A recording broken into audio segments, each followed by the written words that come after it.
आप देख रहे हैं तेज खबर।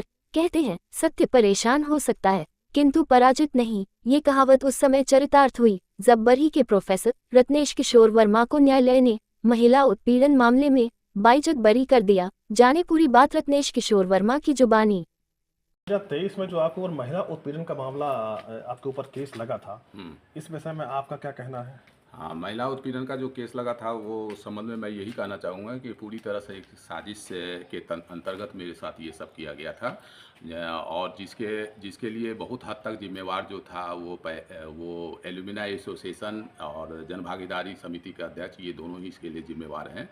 और इसके पीछे सबसे बड़ा तर्क ये था कि एनईपी के अंतर्गत जो ये पहली बार जो परीक्षा हुई थी जिसमें कि बहुत सारे विद्यार्थी असफल हुए थे, और ये सिर्फ महाविद्यालय बरही की बात नहीं थी, ये पूरे जबलपुर संभाग की ये बात थी, जिसके लिए मैंने यूनिवर्सिटी को भी लिखा था कि इस पर भी पुनर्विचार किया जाए, लेकिन इस पर कोई कार्रवाई नहीं हुई।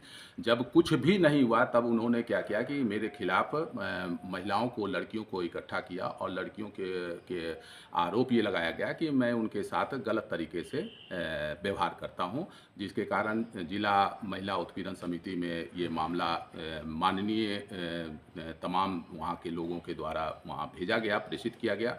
और तत्पश्चात 3 दिन का मौका दिया गया था जिला कलेक्टर महोदय के द्वारा 14, 15, 16 मई को, लेकिन अंतिम दिन यानी 16 मई को टीम आती है हमारे यहाँ, और आने के मुश्किल से वो 11 बजे आती है, 5 बजे यहाँ से जाती है। 150 विद्यार्थियों का इसमें बातचीत होती है, उनके लेखबद्ध किए जाते, कलमबद्ध किए जाते हैं उनके बयान, और मुश्किल से 1 घंटे के अंदर में जानकारी दे दी जाती है कि आंशिक रूप से ये आरोप से सत्य पाया गया।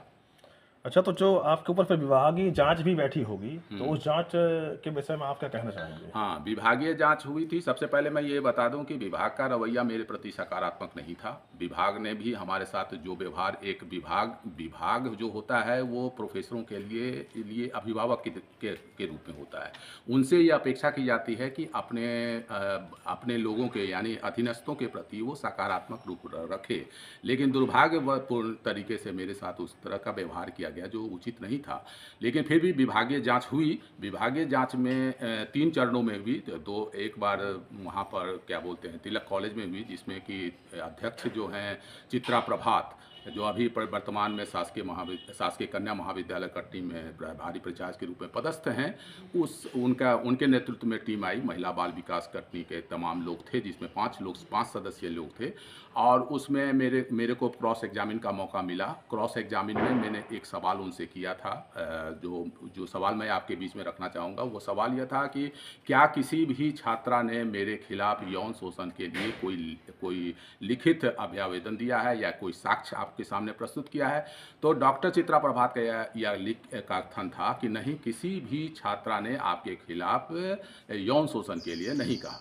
मेरा सवाल उठता है कि जब यौन शोषण के लिए नहीं कहा तो मेरे खिलाफ किस आधार पर महिला थाना कटनी में एफआईआर समिति ने दिया? दूसरी बात यहाँ पर ध्यान देने योग्य है वह है कि विभागीय जांच जब प्रतिवेदन जो होता है, जांच प्रतिवेदन में एक बात ध्यान में रखना चाहिए, महिला जांच समिति का अधिकार जो है वो सिर्फ रिपोर्ट बनाने का है, उसे अनुशंसा करने का कोई अधिकार नहीं है। लेकिन मेरे मामले में न केवल रिपोर्ट बनाई गई बल्कि उसे अनुशंसा भी किया गया, जो कि कानूनी दृष्टिकोण से गलत है।